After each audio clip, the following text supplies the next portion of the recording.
أعوذ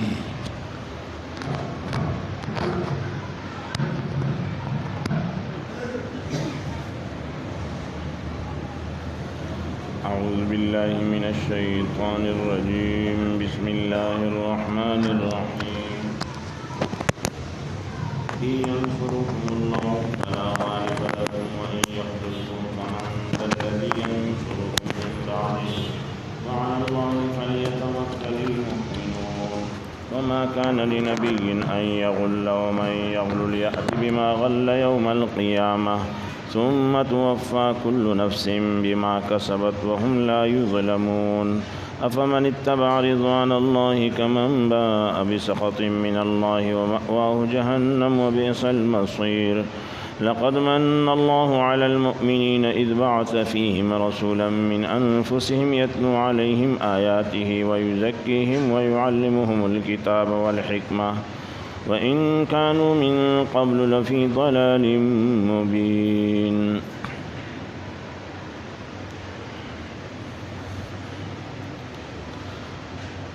بات یہ ہوئی وشاورہم فی الامر، اور کاموں میں ان سے مشورہ لیتے رہیے. فَإِذَا عَزَمْتَ فَتَوَكَّلْ عَلَى اللَّهِ، پھر جب آپ پختہ ارادہ کر لے تو اللہ پر ہی توکل کیجئے. ان اللہ یحب المتوکلین، یقیناً اللہ توکل کرنے والوں سے محبت فرماتے ہیں. آپ کو میں نے بتایا کہ اسباب کے بغیر توکل یہ بیوقوفی ہے. اسباب اختیار کرو، اس کے بعد توکل کرو. حضور اکرم صلی اللہ علیہ وسلم نبی ہے، پیغمبر ہے. احد کا قصہ آپ کے سامنے آ گیا، بدر کا قصہ آپ کے سامنے ہے. حضور نے اپنے حفاظت کے لیے زرہ پہنے ہوئے ہے. زرہ دوسپنی قمیصی، لوہے کی قمیص ہوتی ہے، جیسے آج کل یہ فوجیوں کے پاس جاکٹ ہوتی ہے، لوہے کی پولیس کے پاس جاکٹ ہوتی ہے. تو اس زمانے میں زرہ ہوتا تھا لوہے کا. تو اللہ کا نبی ہے، اللہ پر مکمل بھروسہ اور اعتماد ہے، لیکن اسباب اپنی جگہ پر ہے. اسباب اپنی جگہ پر ہے. سبب کو اختیار کرنا ہے، سبب کو چھوڑنا یہ بیوقوفی ہے، یہ توکل نہیں ہے. توکل یہ ہے کہ اسباب اختیار کرو، لیکن نظر اسباب پر نہ رکھو، بلکہ نظر مسبب الاسباب پر رکھو. نظر اللہ پر رکھو، بھروسہ اللہ پر رکھو. اور سبب پر اس لیے نظر نہ کرو کہ اسباب میں کامیابی نہیں ہے. ہمیں اسباب اختیار کرنے کا حکم ہے، ہم حکم کے پابند ہیں. اسباب اختیار کرنے میں کامیابی نہیں ہے. کامیابی اللہ چاہیں گے تو کامیابی ہوگی، اللہ نہیں چاہیں گے اسباب کے ہوتے ہوئے ناکامی. تو پھر ارشاد فرمایا ان اللہ یحب المتوکلین، اللہ توکل کرنے والوں کو پسند فرماتے ہیں. جو اللہ پر بھروسہ کرتے ہیں، اللہ پر اعتماد کرتے ہیں. اللہ پر اعتماد کرنے والے لوگ اللہ کے محبوب ہیں، اللہ کی ان سے محبت ہے جو اللہ پر اعتماد کرتے ہیں. تو اللہ پر اعتماد کرنا بہت بڑی بات ہے، بہت بڑی بات ہے. لوگوں پر تو اعتماد کرنا، بھروسہ کرنا، ہو سکتا ہے غلطی کر جائے، ہو سکتا ہے کام نہ کرے، لیکن اللہ پر جب اعتماد کر لیا، بھروسہ کر لیا، تو پھر تو کام بن گیا. پھر کام بن گیا آپ کا، اس لیے کہ وہ قادر ہے، ہر کام کی قدرت رکھتا ہے اور ہر حاجت پورا کرنے کی قدرت رکھتا ہے، تو لہٰذا جب اس پر بھروسہ کر لیا، توکل کر لی.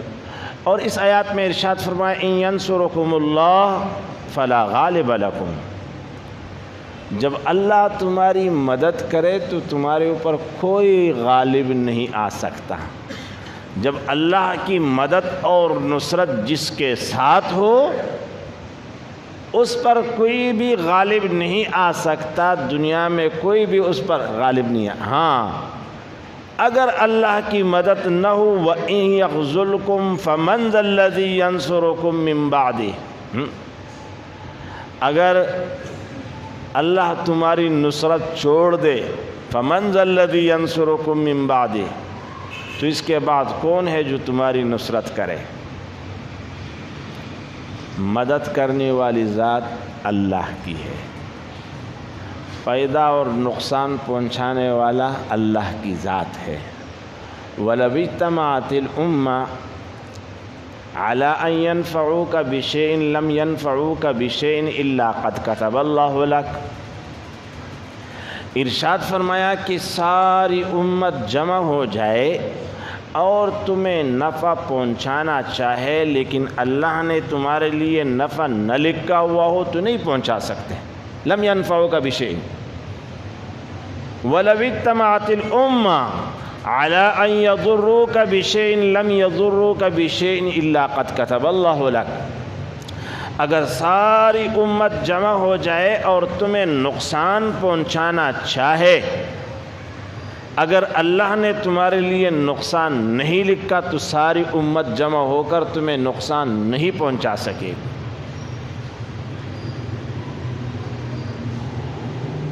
اور پھر یہاں دوبارہ ارشاد فرمایا وَعَلَى اللَّهِ فَلْيَتَوَكَّلِ الْمُؤْمِنُونَ، وَعَلَى اللَّهِ فَلْيَتَوَكَّلِ الْمُؤْمِنُونَ، جو ایمان والے ہیں ان کا بھروسہ اور اعتماد اللہ پر ہے،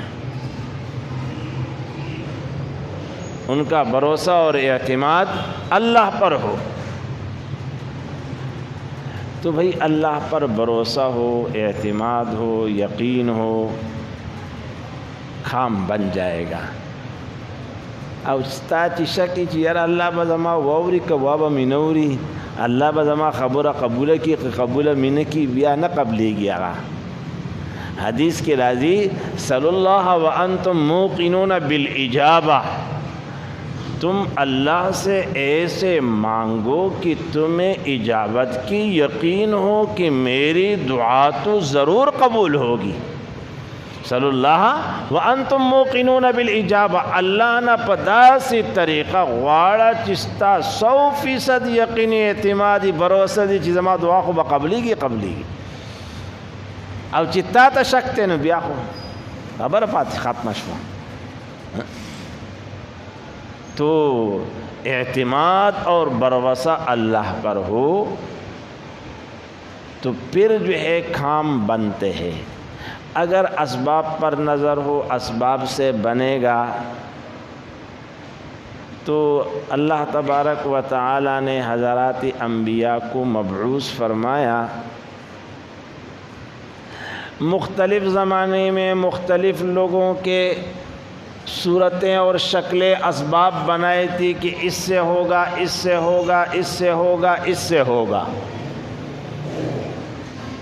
ہر نبی آیا اس نے اس شکل کی تردید کی کہ اس سے نہیں ہوتا، اس صورت سے، اس شکل سے نہیں ہوتا. آخر میں حضور نبی کریم صلی اللہ علیہ وسلم جب تشریف لائے تو انہوں نے سارے چیزوں کا بارے میں فرمایا کہ ان میں سے کسی سے نہیں ہوتا سوائے اللہ کے. سب اللہ سے ہوتا ہے، اللہ کے سوا کسی چیز سے نہیں ہوتا.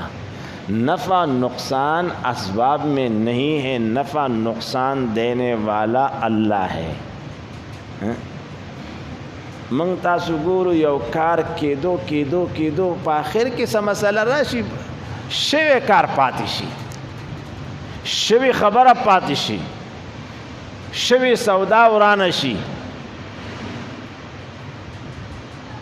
مونږ وې پلانی پکې ګوتی ولی دا پلانی شرارت کړل دا پلانی دسی کړل پلانی دسی کړل دا هیڅ چا نه دی کړی دا د بر نه خبره ورانه شوه خبره د بر نه ورانه شوه چې د بر نه سمې کته څوک ورانولی نشي او چې د بر نه ورانه شي نو بیا یې کته څوک سمولی نشي خبرې ټولې د بر ځای نه دي موږ تاسو هسې یو بل ته وایو دس ده وکړه دا ده وکړه دا ده وکړه او په دې بل آیات کې وما كان لنبي ان يغل ومن يغلل يأتي بما غل يوم القيامة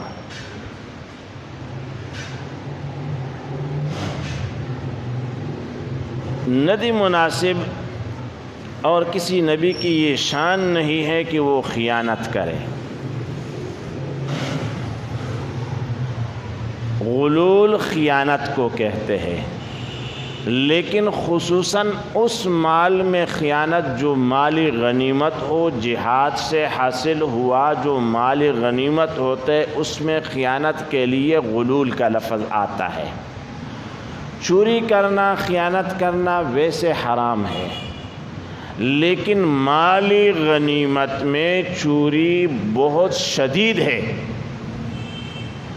اس لیے کہ مالی غنیمت کے ساتھ سینکڑوں اور ہزاروں آدمیوں کا حق متعلق ہوتا ہے کہ تغلا کا دنیا کی د یو سړی نه وو کې دا غنه د معافی طریقه او آسانه د یو سړی د لاړ بشي معافی به وغواړي کنه دا هغه حق باغه ته واپس کې معلوم سړی دی لیکن د مالی غنیمت نه چې تغلا وکړي نو په هغې کې خو د سلونو او د زرګونو خلکو حق دی ته به چا پسې ګرځې معافي به غواړې او د چا حق به ادا کوې د دې وجې نه دا ډېر لوی سخت ګناه دی او دغه رنګې مساجد مدارس خانقاه اوقاف د جماعت پیسوں کی خیانت کول د مدرسې په پیسوں کی خیانت کول د خانقاه په مدرسو پیسوں کی خیانت کول د اوقاف او د بیت المال په پیسوں کی خیانت کول دا هم دغه شانتي جرم دی لکه څنګه چې په مالی غنیمت کې جرم دی ځکه چې د جماعت پیسې خدای د یو سړي ملکیت خو نه دی یو سړي حق خو نه دی د مدرسې پیسې دا د یو سړي ملکیت او حق نه دی بیت المال په دې کې د پورا ملک د غریبانانو حق دی دا د یو سړي حق خو نه دی لہذا د جماعت نغلا کول د مدرسې نغلا کول د بیت المال نغلا کول دا داسې دي لکه چې په مال غنیمت کې خیانت کوي او په مال غنیمت کی خیانت ہرگز نہ معاف کیگی وہ یو صحابی سے یختہ اسرا پاتشی یختہ په مال غنیمت کی پہلے زمانے میں اون سے یہ کپڑے وغیرہ بنائے جاتے تھے چادریں وغیرہ بنائی جاتی تھی ددی یختوں نہ بھائی کپڑے او دا سامانوں نہ جوړول نو داسې سے یخته ور سره پاتې شي او مالی غنیمت تقسیم شي او د هغې نه وروستو هغه راغی هغه یخته یې راوړه یا رسول الله دا ما سره پاتې شي نبی علیہ السلام وی دا ویس او د قیامت پر ورځ به بیا راوړې زه اوس د دې فیصله نشم کولی په دې سوونو خلکو باندې دا یخته زه څنګه تقسیم کړم خلق خلال او د صحیح بخاری روایت ته چې چا په دې مالونو کې غلا وکړه مالی غنیمت کې غلا وکړه که اوخي پټ کو قیامت پر چې هغه راځي نو په دې سټ لپاسه به اوخ سوري که بیزه پټ کړه نو قیامت پر چې راځي نو بیزه به په سټ لپاسه سوري او چغې به وباسي حدیث کې راځي نبی علیہ السلام لا چا غلام هدیه کې ورکړی غلام یې ورکړی هغه غلام یو رومال یا یو صادر د خیبر د مالی غنیمت نه ځان سره ایښی نو کله چې هغه مړ شو نو خلکو وی دا خو جنتی دی شهید شو خیبر کې نبی اسلام یې ما ولیدو هغه باندې اور بلیږي هغه جهنمی دی یو صادر یې پټ کړی چې د هغې قیمت 2 روپیو په 2 روپۍ باندې جنت وبهلو. نو دا شینا جماعت مدرسه بیت المال مال غنیمت دې کې خیانت کول د دې مال پټول دا ډیر لوی ګناه دی. تاسو تمام چې یو سړی نه تغلاو کې نو یو وخت کې بلار شي دا هغه پیسې به واپس کړو را استعمال له واخلا او کنه کیږي د سره جو معافي به غواړي ور استعمال می پټ کړه بس مینه کیږي چې تعالی درکم معاف میکا. لیکن دونه کسانو باندې نګر زیدې شي او نتی معافي غوښته شي او نه تا معلوم دي جمعات کې څوک څوک چنده ورکړي تا چاته معلوم دي چا چا به کې پیسې ورکړلې مدرسه کې چا چا پیسې ورکړلې چاته معلوم دي. الله پاک دې موږ تاسو له عمل کولو توفیق راکړي. ربنا تقبل منا.